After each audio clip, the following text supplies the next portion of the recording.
Hi friends, ఎలా ఉన్నారు? నేను మీ హేమంత్. ఈరోజు మనం మలయాళంలో రీసెంట్గా రిలీజ్ అయ్యి బ్లాక్ బస్టర్ అయిన జనగణ మన మూవీని ఎక్స్ప్లెయిన్ చేసుకుందాం. మీరు నాతో కాంటాక్ట్ అవ్వాలన్నా లేదా ఏదైనా మూవీని రికమెండేషన్ చేయాలన్నా ఇన్స్టాగ్రామ్ ద్వారా నాకు మెసేజ్ చేయండి.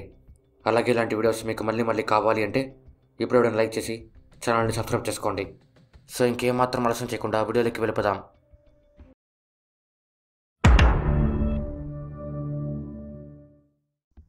స్టోరీలోకి వెళ్లే ముందు ఈ మూవీలో ఉండే మెయిన్ క్యారెక్టర్స్ గురించి తెలుసుకుందాం.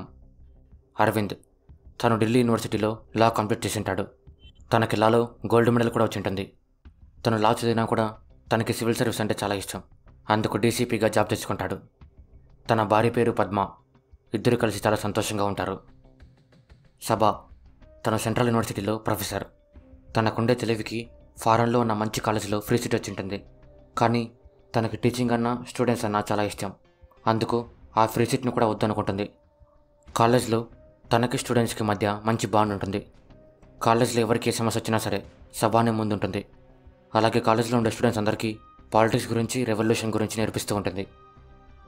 సనా తను సభ వాళ్ళ చెల్లి. షబానా తను సభ వాళ్ళ అమ్మ. జయదేవ్ తను సెంట్రల్ యూనివర్సిటీకి డైరెక్టర్. గౌరీ తను సెంట్రల్ యూనివర్సిటీలో స్టూడెంట్ యూనియన్కి ప్రెసిడెంట్. ఎవరికైనా ఒక ప్రాబ్లం వస్తే ఎప్పుడు ఎలా వాయిస్ రేస్ చేయాలనేది కూడా సభానే గౌరికి నేర్పించింటుంది. నాగేశ్వరరావు తను హోమ్ మినిస్టర్. సజ్జన్ తను ఏసీపీ. తన భార్య తను ఇద్దరు విడిపోయింటారు.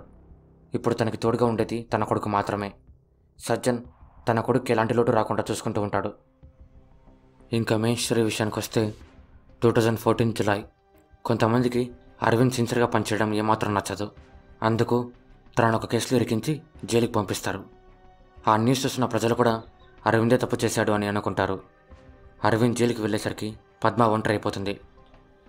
10th ఆగస్ట్ 2019 వినోద్ రోజులాగి ఆఫీస్ నుంచి ఇంటికి వెళ్తున్నప్పుడు బైక్ స్కిడ్ అయి కింద పడిపోతాడు. తను పైకి లేచి చూస్తే ఎవరో కొంతమంది ఒక అమ్మాయిని కాల్ చేస్తుంటారు. వినోద్ భయపడి అక్కడి నుంచి వెళ్ళిపోతాడు. ఆ అమ్మాయి చనిపోయిన విషయం పోలీసులకు తెలియకముందే ఒక న్యూస్ పేపర్ వాళ్ళకి తెలుస్తుంది. వాళ్ళు అసలు దీని గురించి ఎంక్వైరీ చేయకుండానే రేప్ చేసి చంపారు అని పేపర్లో వేస్తారు. మరుసటి రోజు పోలీసులు ఆ ప్లేస్కి వచ్చి ఆ అమ్మాయి గురించి ఎంక్వైరీ చేస్తారు. అక్కడ చనిపోయింది మరెవరో కాదు, సభ. వాళ్ళ అమ్మ చెల్లి అక్కడ కాలిపోయిన సభను చూస్తూ తట్టుకోలేకపోతారు. సభ చనిపోయిన విషయం కాలేజ్ వాళ్ళు తెలుసుకొని కండోలెన్స్ తెలపడం కోసం అసెంబ్లీ అరేంజ్ చేస్తారు. డైరెక్టర్ జయదేవ్ మాట్లాడుతూ, సభ అంత రాత్రి వరకు కాలేజీలో ఏం చేస్తుందో నాకైతే అర్థం కావట్లేదు. తన చావుకి తనే కారణం. తన వల్ల నా కాలేజ్ వరకు పోకూడదు అంటూ మీరు కూడా నిరసన లాంటివి చేయొద్దు అని స్టూడెంట్స్కి వార్నింగ్ ఇస్తాడు.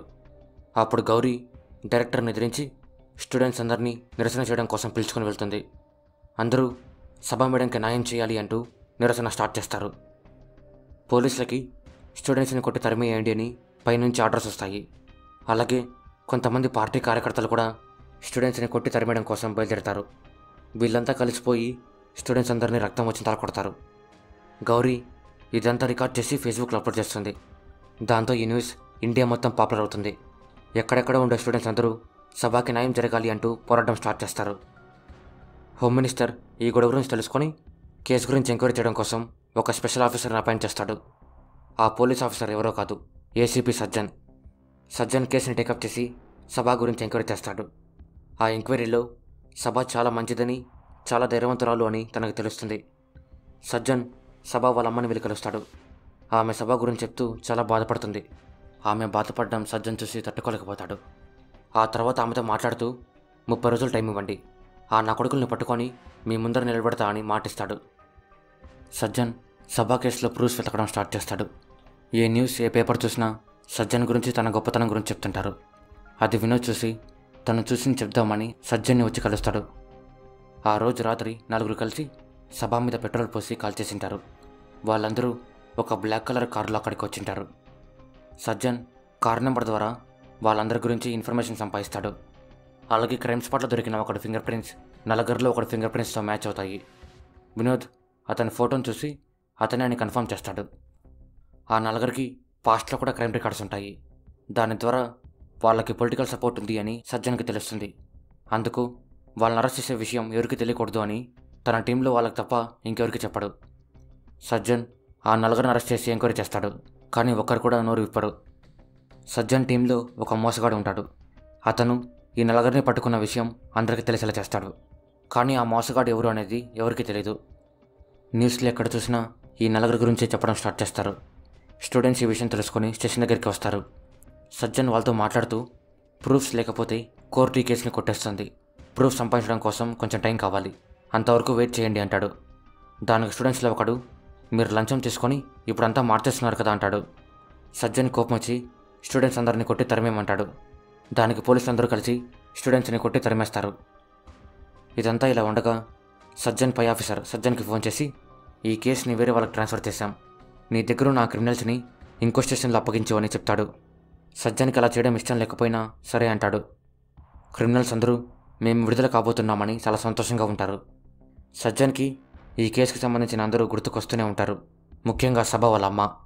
సజ్జన్ ఏమైతే దయ్యింది అని అందరిని ఒక చోటుకి పిలుచుకొని వెళ్ళి ఎన్కౌంటర్ చేస్తాడు. వాళ్ళు పారిపోతుంటే చంపామని అందరూ నమ్మించేందుకు ఒక కానిస్టేబుల్ని కూడా షూట్ చేస్తాడు. ఈ న్యూస్ ఇండియా మొత్తం హల్చల్ అయిపోతుంది. ప్రజలందరికీ పోలీసుల మీద రెస్పెక్ట్ పెరుగుతుంది. క్రిమినల్స్కి శిక్ష పడింది అని అందరూ చాలా హ్యాపీగా ఫీల్ అవుతారు, ముఖ్యంగా సభ వాళ్ళ అమ్మ చెల్లి. ఈ క్రిమినల్స్ చనిపోయిన నెక్స్ట్ రోజే సజ్జన్ కొడుకు యాక్సిడెంట్ అవుతుంది. ఈ విషయం సజ్జన్ తెలుసుకొని చాలా బాధపడతాడు. తన కొడుకుని అలా ఐసీయూలో చూస్తూ చాలా బాధపడతాడు. సజ్జన్ భార్య కూడా హాస్పిటల్కి వస్తుంది, కానీ సజ్జన్తో మాత్రం మాట్లాడదు. పోలీసులు యాక్సిడెంట్ గురించి ఎంక్వైరీ చేస్తే ఆ బండికి ఉండే నెంబర్ ప్లేట్ ఫేక్ అని తెలుస్తుంది. సజ్జన్కి ఏం చేయాలో ఏం అర్థం కాదు. తను సరిగ్గా నిద్రపోయి చాలా రోజులైపోయి ఉంటుంది. సభ వాళ్ళమ్మ సజ్జన్ని వచ్చి కలిసి ధైర్యంగా ఉండండి అని తన బాధను పోగొట్టేందుకు ట్రై చేస్తుంది. పోలీసులు ఒక ఎన్కౌంటర్ చేయాలి అంటే 14 ప్రొసీజర్లని కంప్లీట్ చేయాలి. కానీ సజ్జన్ ఒక ప్రొసీజర్ని కూడా కంప్లీట్ చేయకుండా ఆ నలుగురిని ఎన్కౌంటర్ చేసింటాడు. అందుకు హ్యూమన్ రైట్స్ కమిషన్ వాళ్ళు సజ్జన్ మీద కంప్లైంట్ ఫైల్ చేస్తారు. కోర్టు హీరింగ్ రోజు వస్తుంది. అందరూ కోర్టుకి వస్తారు. స్టూడెంట్స్ అందరూ సజ్జన్ని తప్పుగా అర్థం చేసుకున్నందుకు సారీ చెప్తారు. ఆ క్రిమినల్స్కి సపోర్ట్ చేస్తూ అయ్యర్ అనే ఒక ఎక్స్పీరియన్స్ లాయర్ కేసుని టేకప్ చేస్తాడు. సజ్జన్కి సపోర్ట్ చేస్తూ అరవింద్ ఈ కేసుని టేకప్ చేస్తాడు. అరవింద్ పోలీస్ స్టాఫ్ని వదిలేసి లాయర్గా జాబ్ చేస్తుంటాడు. అరవింద్కి ఇప్పుడు ఒక కాల్ సరిగ్గా ఉండదు. కోర్టులో అయ్యర్ మాట్లాడుతూ ఆ నలుగురు క్రిమినల్సే కావచ్చు, కానీ వాళ్ళకు పనిష్మెంట్ ఇచ్చేందుకు కోర్టు ఉంది అంటూ సజ్జన్ చేసింది తప్పు, అతనికి ఏదో ఒక శిక్ష వేయాలి అంటాడు. అరవింద్ మాట్లాడుతూ ఈ కేసుని స్టార్టింగ్ నుంచి ఎంక్వైరీ చేస్తాడు. అందులో భాగంగానే శ్వేత అనే ఒక ఆమెను పిలిచి క్వశ్చన్స్ వేస్తాడు. శ్వేత తను నేషనల్ హ్యూమన్ రైట్స్ కమిషన్కి చైర్మన్. తను సభ చనిపోయిన రోజున ఐ యామ్ షాక్డ్ అని ట్విట్టర్లో ట్వీట్ చేసి ఉంటుంది. కానీ అదే రోజు ఒక 3 ఏళ్ల పాపను కూడా రేప్ చేసింటారు. దాని గురించి మాత్రం ఎలాంటి ట్వీట్ చేసిండదు. అరవింద్ ఈ పాయింట్ గురించి మాట్లాడుతూ మన దేశంలో ప్రతి 15 నిమిషాలకు ఒక రేప్ జరుగుతుంది, కానీ అవేవీ హైలైట్ కాలేదు. ఒక సభ కేసు మాత్రమే ఎందుకు హైలైట్ అయ్యింది అంటూ తను కూడా వాళ్ళలాగే మనిషి కదా అంటాడు. ఆ తర్వాత అరవింద్ సభని రేప్ చేసి చంపారు అని రాసిన న్యూస్ రిపోర్టర్ని పిలిచి అసలు పోస్ట్మార్టం కాకముందే అది రేప్ అని మీకెలా తెలిసింది అని క్వశ్చన్ వేస్తాడు. దానికి అతని దగ్గర ఎలాంటి సమాధానం ఉండదు. అరవింద్ మాట్లాడుతూ సభ ఒక సెలబ్రిటీ కాదు, పొలిటీషియన్ కాదు, మరి ఈ కేసుని ఇంత హైలైట్ చేసే అవసరం ఏమొచ్చింది అని ఆ రిపోర్టర్ అడుగుతాడు. ఈ మాటలు వింటున్న సభ వాళ్ళ అమ్మ తను నా కూతురు అంటూ అరవింద్ మీద కోపడుతుంది. జడ్జ్ సభ వాళ్ళ అమ్మతో మాట్లాడి ఆమెను కంట్రోల్ చేస్తాడు. ఆ తర్వాత అరవింద్ సభ వాళ్ళ అమ్మని క్వశ్చన్ చేస్తూ ఆ నలుగురు మీ కూతురుని చంపడం మీరు చూశారా అని అడుగుతాడు. దానికి ఆమె లేదు అని చెప్పి న్యూస్లో చూశాను, దాన్ని అందరూ చూసి వాళ్ళే క్రిమినల్స్ అని నమ్మారు అని చెప్తుంది. దానికి అరవింద్ న్యూస్లో చెప్పడితే నిజం కాదు అంటాడు. అరవింద్ మాట్లాడే మాటలకి అందరూ కన్ఫ్యూజ్ అయిపోతారు. అసలు అతను ఎవరికి సపోర్ట్ చేస్తున్నారనేది ఎవరికి అర్థం కాదు. డిఫెన్స్ లాయర్ అయ్యర్ కూడా కన్ఫ్యూజ్ అయిపోయి క్రిమినల్స్కి సపోర్ట్ చేయకుండా పోలీసులకు సపోర్ట్ చేస్తూ ఆ క్రిమినల్స్కి పాస్ట్లో కూడా క్రైమ్ రికార్డు ఉంది అంటూ ఐ విట్నెస్ అయిన వినోద్ని పిలిపిస్తాడు. వినోద్ తను చూసింది మొత్తం జడ్జికి చెప్తాడు. అప్పుడు అరవింద్ ఆ నలుగురికి కార్ డ్రైవింగ్ రాదు, మరి ఆ కార్ని డ్రైవ్ చేసిన 5వ వ్యక్తి ఎవరు అంటూ ఒక అతన్ని కోర్టులోకి పిలుస్తాడు. కోర్టులోకి వచ్చిన అతని పేరు రామ్దాస్. తన కూతురు పేరు విద్య. తను సెంట్రల్ యూనివర్సిటీలో PhD చదువుతుంటుంది. కోర్టులో ఉన్న అందరూ అసలు కారు తోలింది ఎవరు, ఈ రామ్దాస్కి సభకి ఏం సంబంధమని జుట్టు పీక్కుంటారు. 8 జూలై 2019 అంటే సభ చనిపోయే 4 రోజుల ముందు. ఆ రోజు లైబ్రరీలో విద్య ఏడుస్తుంటుంది. సభ విద్యను చూసి తనని ఓదారుస్తుంది. కానీ అదే రోజు రాత్రి తను సూసైడ్ చేసుకొని చనిపోతుంది. తన బాడీని తీసుకుని వెళ్ళడం కోసం రామ్దాస్ 10th జూలై రోజున కాలేజ్కి వస్తాడు. రామ్దాస్ది ఒక మారుమూల గ్రామం. వాళ్ళ కూతురు గురించి కంప్లైంట్ ఇద్దామన్నా ఎవరు కంప్లైంట్ తీసుకోరు. రివర్స్లో తనకి వార్నింగ్ ఇచ్చి అక్కడి నుంచి పంపించేస్తారు. ఆయన వెళ్ళిపోతూ ఈ విషయాలని సభకు చెప్తాడు. సభ రామ్దాస్ బాధపడడం చూసి తట్టుకోలేక విద్యకి ఏం జరిగిందో తెలుసుకోవడం కోసం ఎంక్వైరీ స్టార్ట్ చేస్తుంది. విద్య ఒక టాపర్.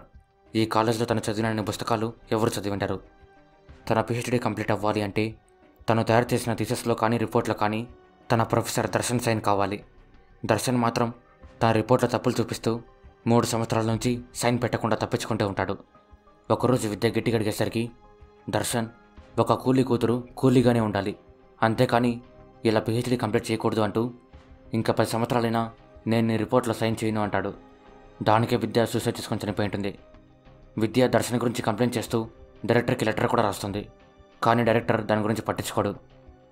సభ మొత్తం తెలుసుకొని డైరెక్టర్కి చెప్పి ప్రొఫెసర్ దర్శన్ మీద ఇమీడియట్గా యాక్షన్ తీసుకోమంటుంది. అతని మీద యాక్షన్ తీసుకుంటే కాలేజ్ పరుగు పోతుంది అని డైరెక్టర్ దానికి ఒప్పుకోడు. దీనికి తోడుగా మిగతా ప్రొఫెసర్స్ కూడా తనకి సపోర్ట్ చేయరు. సభ పోలీస్ కంప్లైంట్ ఇచ్చేందుకు వెళ్తుంది. కానీ ఆ పోలీస్ కంప్లైంట్ తీసుకోకుండా సభను అక్కడి నుంచి పంపించేస్తాడు. ఆ తర్వాత దర్శన్కి ఫోన్ చేసి సభ గురించి చెప్తాడు. దర్శన్ సభని కొనేందుకు ట్రై చేస్తాడు. కానీ సభ దానికి ఒప్పుకోదు. సభ దీని గురించి డైరెక్ట్గా గవర్నర్కే లెటర్ రాద్దామనుకుంటుంది. కానీ అంతలోపే దర్శన్ సభని కారుతో గుద్ది యాక్సిడెంట్ చేసి అక్కడి నుంచి వెళ్ళిపోతాడు. అరవింద్ ఇదంతా కోర్టులో చెప్తూ ఇదే normal hit and run case, కానీ ఎవరో వాళ్ళ లాభం కోసం దీన్ని రేప్ అండ్ మర్డర్ కేసుగా మార్చారు అంటూ జరిగింది చెప్పడం స్టార్ట్ చేస్తాడు. 10th August 2019 అంటే సభ చనిపోయే రోజు. ఇంకో 6 monthsలో ఎలక్షన్స్ ఉంటాయి. హోమ్ మినిస్టర్ నెక్స్ట్ టైం మళ్ళీ గెలిస్తే సీఎం అయ్యే ఛాన్సెస్ చాలా ఉంటాయి. కానీ రీసెర్చ్ ప్రకారంగా తాను ఈసారి హోమ్ మినిస్టర్ కాడు అని తనకు తెలుస్తుంది. సజ్జన్ హోమ్ మినిస్టర్ కింద పనిచేస్తుంటాడు. తను హోమ్ మినిస్టర్కి ఎలా హెల్ప్ చేయాలని ఆలోచిస్తున్నప్పుడు సభ గురించి తెలుస్తుంది. దాంతో తను హోమ్ మినిస్టర్తో మాట్లాడుతూ దీన్ని రేప్ అండ్ మర్డర్ కేసుగా క్రియేట్ చేయించండి, ఆ తర్వాత నన్ను ఈ కేసులకు అపాయింట్ చేసి వాళ్ళని పట్టుకునేలా చేయండి, దాంతో ప్రజలందరూ మీ గవర్నమెంట్ వల్ల ఇది జరిగింది అని మీకు ఓట్లు వేస్తారు అని ఐడియా ఇస్తాడు. హోమ్ మినిస్టర్కి ఐడియాని ఇచ్చి నలుగురిని పిలిపించి ప్లాన్ ఎగ్జిక్యూట్ చేపిస్తాడు. ఆ కారుని డ్రైవ్ చేసిన 5వ వ్యక్తి ఎవరు అంటే హోమ్ మినిస్టర్ మనిషి. ఆ తర్వాత హోమ్ మినిస్టర్ సజ్జన్ని కావాలని ఈ కేసులోకి వేసి ఆ క్రిమినల్స్ని పట్టుకునేలా చేస్తాడు. స్టార్టింగ్లో పోలీసులను పంపించి స్టూడెంట్స్ని కొట్టమని చెప్పింది కూడా సజ్జనే. ఆ తర్వాత క్రిమినల్స్ని పట్టుకున్న న్యూస్ని కూడా తనే లీక్ చేసింటాడు. కానీ లాస్ట్లో ఎన్కౌంటర్ చేద్దామనే ప్లాన్ మాత్రం సజ్జన్ది కాదు, హోమ్ మినిస్టర్ది. హోమ్ మినిస్టర్ సజ్జన్కి ఫోన్ చేసి వాళ్ళని చంపితే మనకి పడే ఓట్ల సంఖ్య పెరుగుతుంది అంటాడు. సజ్జన్కి వాళ్ళని చంపడం ఏమాత్రం ఇష్టం ఉండదు. కానీ హోమ్ మినిస్టర్ చెప్పాడు అని వాళ్ళని చంపేస్తాడు. సజ్జన్ ఎన్కౌంటర్ గురించి ఫోన్లో మాట్లాడడం కానిస్టేబుల్ వింటాడు. కానీ ఆ పక్క ఫోన్లో మాట్లాడేది ఎవరు అని తనకి తెలీదు. కానిస్టేబుల్ ఈ విషయమే కోర్టులో చెప్తాడు. స్టూడెంట్స్ అందరూ ఇదంతా చేసింది సజ్జన్ అని తెలుసుకొని షాక్ అయిపోతారు. సజ్జన్ హోమ్ మినిస్టర్ గురించి మాత్రం కోర్టులో చెప్పాడు. అరవింద్ మాట్లాడుతూ ఈ కేసుకి ఆ క్రిమినల్స్కి ఎలాంటి సంబంధం లేదు, సజ్జన్ తన కోసం తన నాయకుడి కోసం ఇదంతా ప్లాన్ చేశాడు అంటూ ప్రూఫ్స్ అన్ని చూపిస్తాడు. జడ్జి పరిశీలించి సజ్జన్ని జాబ్లో నుంచి తొలగించి అరెస్ట్ చేపిస్తాడు. ప్రొఫెసర్ దర్శన్ని కూడా అరెస్ట్ చేపిస్తాడు. స్టూడెంట్స్ అందరూ రెచ్చిపోయి పోలీస్ వెహికల్స్ అన్ని నాశనం చేస్తారు. తన కూతురికి అలా చేసినందుకు సభ వాళ్ళమ్మ సజ్జన్ని కొడుతుంది. ఇక్కడ ఎవరికి తెలియని విషయం ఏమి అంటే సజ్జనే స్వయంగా తన క్రైమ్స్ అన్నిటికీ సాక్ష్యాలు క్రియేట్ చేసి కానిస్టేబుల్కి ఇచ్చింటాడు. అలాగే కానిస్టేబుల్తో కూడా తనకి వ్యతిరేకంగా సాక్ష్యం చెప్పమంటాడు. ఎందుకంటే హోమ్ మినిస్టర్ ఇంకా సింపతిని పెంచుకోవడం కోసం సజ్జన్ కొడుకు యాక్సిడెంట్ ఎలా చేస్తాడు. ఈ విషయం సజ్జన్ తెలుసుకుంటాడు. దీనికి తోడు తను సభ వాళ్ళ ఫ్యామిలీకి చెడు చేసినా సభ వాళ్ళ అమ్మ హాస్పిటల్కి వచ్చి మీ కొడుకు ఏం కాదు అని సజ్జన్కి ధైర్యం చెప్పింటుంది. సజ్జన్ ఆ బాధను మోయలేకపోతాడు. అందుకే తనకి సరిగ్గా నిద్ర కూడా పట్టదు. సజ్జన్ తను చేసింది మొత్తం తన భార్యకి చెప్పి కొడుకు బాధ్యతని భార్యకి అప్పగించేస్తాడు. ఆ తర్వాత సభ గురించి ఎంక్వైరీ చేసి తన చావుకి అసలు కారణం ఏంటో తెలుసుకొని కానిస్టేబుల్కి ప్రూఫ్స్ అన్ని ఇచ్చింటాడు. అరవింద్ పోలీస్ ఆఫీసర్గా ఉన్నప్పుడు ఈ కానిస్టేబుల్ తన దగ్గర పనిచేసింటాడు. అందుకే కానిస్టేబుల్ ఈ కేసుని తనకే ఇచ్చింటాడు. 2014 జులై. అప్పుడు కూడా ఇక్కడ ఎలక్షన్స్ దగ్గరలో ఉంటాయి. హోమ్ మినిస్టర్ ఓట్ల కోసం చాలామందిని చంపేస్తాడు. గవర్నమెంట్ ఈ కేసుని అరవింద్కి అప్పగిస్తుంది. అరవింద్ కేసు గురించి ఎంక్వైరీ చేస్తే హోమ్ మినిస్టర్ దానికి కారణమని తెలుస్తుంది. దానికి అరవింద్ హోమ్ మినిస్టర్ని కొడతాడు.